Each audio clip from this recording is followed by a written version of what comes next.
ঈদের মানুষ সবে বরাতর 15 তারিখ আমরা রোজা রাখিয়া থাকি আর রাইত আমরা কি বলে নফল ইবাদতের মধ্যে কাটাইয়া থাকি। এখন আমরার মতো আরেক গুরু বাইন বারইছইন এরা মসজিদে মসজিদে মাইক লাগাইয়া ওয়াজ করইন আর কইন সব্বরাত কইয়া কোনো রাইত নাই, সব্বরাত কইয়া কোনো রোজা নাই, সব্বরাত কইয়া কোনো নফল নামাজ নাই, সব্বরাতর আগলা কোনো বৈশিষ্ট্যতা নাই। আমরা কইয়ার আছে কুরআন হাদিস দ্বারা প্রমাণিত কুরআন শরীফ ও বাজ মুফাসসিরিনের মত হামিম ওয়াল কিতাবিল মুবিন ইন্না আনজালনাহু ফি লাইলাতিন মুবারাকা। ও আয়াতের তাফসীর করতে বাজ মুফাসসিরিনে ফরমাইছেন আপনার লাইলাতুল মুবারক দি মুরাদ হইয়া থাকলো সব্বরাতর রাত। হাদিস শরীফ চাইলে আমরা ভাই মান কামা ঈমানান ওয়া ইহতিসাবা গুফিরা লাহু মা তাকাদ্দামা মিন যামবিহি ওয়া মা তামসানাতান ওয়া মা তাআখারা মিন যামবিহি সানাতান। আল্লাহর হাবিবে ফরমাইন যারা ঈমান ইতিকাদের সাথে রমজান আর শাবান শরীফের 15 নম্বর রাত আপনার ইবাদতের উদ্দেশ্যে জাগ্রত কাটাইব, জিকির ফিকির দোয়া দরুদ তওবা দিয়া আল্লাহ পাক পরওয়ারদিগারে আলমে তার অতীত ভবিষ্যৎ 2 বছরের ছোট গুনাহরে maaf করে দিলাইবা। হাদিস শরীফের মধ্যে প্রমাণ হইয়া থাকলো লাইলাতুল বরাত আছে। লাইলাতুল বরাত গণিত গুনাহগারের তওবা কবুল হয়, মানুষ আল্লাহর ঘনিষ্ঠ হয়, আল্লাহর রহমতের ছায়া তার উপরে হয়। আর আমরা হাদিস শরীফ বেরিয়ে আইছে মান সামা ইয়াউমা খামিসা আশরা মিন শাবানা গুফিরা লাহু মা তাকাদ্দামা মিন যামবিহি সানাতান ওয়া মা তাআখারা মিন যামবিহি সানাতান। যারা নিসবে শাবান অর্থাৎ শাবান মাসের 15 নম্বর দিন রোজা রাখো আল্লাহ তার অতীত ভবিষ্যৎ 2 বছর সগীরা গুনাহরে maaf করে দিব। কুরআন দ্বারাও প্রমাণ হওয়া গেল, হাদিস দ্বারাও প্রমাণ হওয়া গেল। আমি কইলাম কোনো প্রমাণ নাই যে কোনো দিন রোজা রাখলে গুনাহ হয়নি। বছর তো মাত্র 5 দিন রোজা রাখা দোষ নিষেধ, 5 দিন। আইয়ামে তশরিকর 3 দিন আর 2 ঈদর 2 দিন ও 5 দিন। তাহলে আপনার 5 দিন ছাড়া যদি সারা বছর রোজা রাখা যায় তে সব্বরাত কইয়া আমি রোজা রাখলে তোমারই টাটা পড়ে এখানে। রোজা রাখার যখন সব আছে তুমি মসজিদে মসজিদে ওয়াজ করিয়া মানুষরে শাবানের রোজা তাকি হরাও কেনে। নবীজি সবচাইতে বেশি নফল রোজা রাখতা শাবানের চান্দ। আমরা রাখিয়ান না শাবানের সব্বরাত উপলক্ষে একটা তো হেরে কিছু মানে রাখে আগু তাকি হরাই লিবার লাগি আপনার কয়েকা লইয়া লাগি গেছো গিয়া বলে শাবান কইয়া কোনো রোজা নাই। বেটায় শাবান কইয়া রোজা রাখলে তোমার অসুবিধা কিতা? যে কোনো দিন নফল রোজা রাখলে সব আছে, যে কোনো রাত নফল ইবাদত করলে সব আছে। তাহলে তুমি দার কুড়াল লইয়া বারইলা কি বলে সব্বরাত কইয়া কোনো রাত নাই। মসজিদও তাকিও না, আপনার ইতা করিও না হিতা করিও না। এসা করিয়া করো ঘুমাওয়ার ফজর আইয়া জমাত নামাজ আদায় করিলিও ওখান তোমার লাগি বেহতর হইব। সব গুজারিত যাইও না। নাউজুবিল্লাহ আস্তাগফিরুল্লাহ। খামলায় খাম করলে বিনিময় মালিক এমনেও দে। আল্লাহর খাম যদি গুলামে আপনারা সবে বরাতর রাত কইয়াও তাজুদ পড়ে কুরআন তিলাওয়াত করে দোয়া করে তওবা করে বেকার যাইতো নাই। তাহলে আমরা নিজে বিবেক কাটানি দরকার। যারা আল্লাহর ইবাদতের দিকে ডাকে এরা বালা না, যারা ইবাদত থাকি হরাইবার ফিকিরও থাকে এরা বালা বালাকে। যারা আল্লাহরে পাওয়ার লাগি রাস্তা দেখায় ডাকে এরা বালা, নাফত থাকি যারা হরাইবার চেষ্টা করে এরা বালা। আপনারা উত্তর দেখো কোন গুরু বালা? কোরআনের চেষ্টা চলছে ফিরিয়া ওখান মাত বুঝাইবার লাগি কইয়ার সব্বরাত কইয়া কোনো রাইত নাই। সব শব্দ হইল ফার্সি, কোরআন কেন ফার্সি নি? সব শব্দ ফার্সি, সব শব্দটা হইল ফার্সি। কোরআন শরীফ তো ফার্সি নাই, আরবি। ওতার লাগি কোরআন শরীফ কইছে লাইলাতুম মুবারাকা। লাইল আরবি শব্দ, তার লাগি লাইলে মুবারক বরকতর রাত কইছে। আর হাদিস শরীফের মধ্যেও আপনার সব্বরাত কইয়া নাই কেন না? সব শব্দ ফার্সিয়া, ইয়া হাদিস ইয়া তাগলো আরবি, মূল হাদিসগুলো ইয়া তাগলো আরবি। ওতার লাগি হাদিসও সব্বরাত কইয়া ভাইতাই নাই।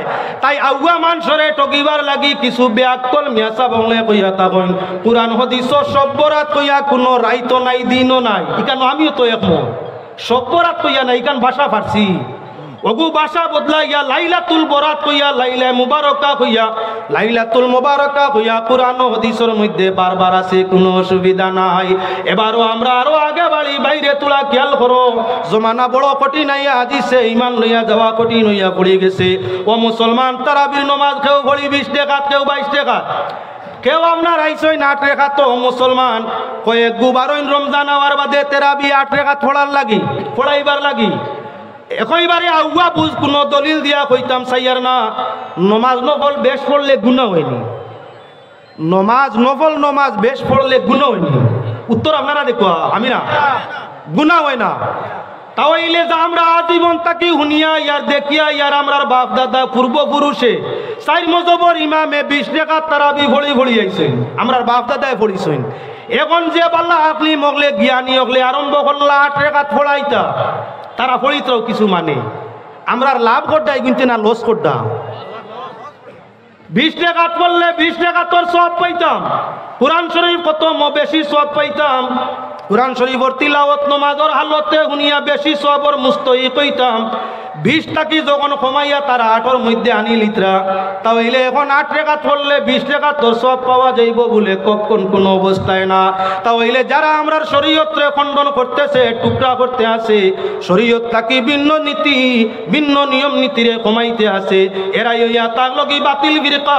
আর যারা কুরআন হাদিস মুআবিক আপনার চলতে আছে, জীবন রে চালাইতে আছে, এরাই হইয়া তার আহলে নাজিয়া বা আহলে সুন্নাত ওয়াল জামাত। ওখানে ফিরিয়া একটা মাত মাতি আমার মাত্র সমাধান করবো, মহাসম্মেলন তো লম্বা আওয়াজ করার কোনো যুক্তি হয় না। তাই আপনার একটা মাত মাতিয়ারে আমি মাত্র সমাধান করতাম সাইয়ার। আমরা কওমি পাবলিক মাদ্রাসা চালাই, মুসলমান কিয়ালর লাগি মাতো গান মাচ্ছি আম্মাসাইলা ভাল্লা তানহার। আল্লাহর নির্দেশ হইয়া থাকলো চাইলে সওয়াল করলে ফিরাই দেওয়া না, তারে ব্যবহার দিয়া খুশি করি দেওয়া। দীর্ঘ 30 বছর থাকি আমি এক মাদ্রাসার সাধারণ খাদিম। আমি সাধারণ খাদিম হইয়া কিছু জায়গা জরুরতে কালেকশনে যাওয়া পড়লো। একজন নয়, দুইজন নয়, শত সহস্র মানুষ আমার আছে জানা, নাম ঠিকানা কইয়া দিতাম পারমু। এরা আমরা দেখার বাদেও কইন ও অমুক জায়গা, এটা তো বেদাতি, বেদাতি মাদ্রাসা চান্দা দেই না, বেদাতি মাদ্রাসা চান্দা দেই না। গাইল কোন খান বেদাতি কোন খান করায়? ও যে সব্যরাত করি, সব কদর করি, আমরা তেরাবি 20 টাকা পড়ি, আমরা কিতা করি আপনার এইভাবে যে আমরা কিছু নবীর মিলাদ বলি, দোয়া করি, আপনার পশ্চিম মুকাফিরি না জিয়ারত করি, ও তার কারণে আমরা নাম হইয়া থাকলো বেদাতি। 30 বছর ঘুরিলাম, নাগাল্যান্ড, মিজোরাম, মণিপুর, অরুণাচল, ভিন্ন ভিন্ন জায়গার মধ্যে গেলাম। অন্যান্য সংগঠনের অনুসারী সারা মানুষ না একটা অংশ মানছে আমরা রে বেদাতি হইয়া বেইজ্জত করলো, চান্দাও দিল না। বিগত বছর আল্লামা সারিমুল হক সাহেব রহমাতুল্লাহ আলিয়ে কোনো এক উদাহরণ টানতে গিয়া কইসলা যে অমুক জায়গা চান্দা দিও না। ওখানোর পরিপ্রেক্ষিতে আপনার কি হইল, গোটা সোশ্যাল মিডিয়ায় তা নুরে গাইলা আরম্ভ হইছে। হাজারে হাজারে আমরা রে দেইন না লগে বেদাতি গালিয়াই, হাজারে হাজারে দেইন না লগে বেদাতি গালিয়াই, আর অন্যান্য শব্দ উচ্চারণ করইন, সমালোচনা করইন, গিল্লা গিবত করইন। আর বাস স্ট্যান্ড হিসাবে একটা শব্দ কারণ বশত আনার কারণে সোশ্যাল মিডিয়া বিলকুল তুরফাড় আরম্ভ হয়ে গেছে। এই ইসলামের বিদ্রোহ এবং এই ইসলাম বিদ্বেষী হয়ে গেছে গিয়া। মুসলমান আমি আপনার কাছে আবেদন রাখি, জাতি ধর্ম বর্ণ নির্বিশেষে যে কোনো চাইলে যদি সোয়াল করে ওসিয়ত অনুযায়ী দেওয়ার চেষ্টা করো। যদি আপনার লগে কেউ বাদ ব্যবহার করে, আপনি তার লাগি বালা ব্যবহার করো। আপনার কেউ গালি দেয়, আপনি তার লাগি ভালটা হেদায়তর দোয়া করো। আপনার কেউ ক্ষতি করে, আপনি তারে আপনার কি বলে লাভ করে দেওয়ার চেষ্টা করো। এটা হইল আকীদা আহলে সুন্নাত ওয়াল জামাত। যদি আপনি এটা করতে পারো তো তুমি সুন্নি মুসলমান। আর যদি একজনে গালি দিলে আপনি 3 গান দেওয়ার যাও গিয়া, একজনে এক ক্ষতি করায় আপনি 9টা করার যাও গিয়া, তাহলে আপনি আপনারে নাজিয়া বলিয়া আপনার কখনো গণ্য করিও না। পড়ুন দুরূদ শরীফ, আল্লাহুম্মা সাবত লম্বাটা দিলাম মাওলানা মুহাম্মদ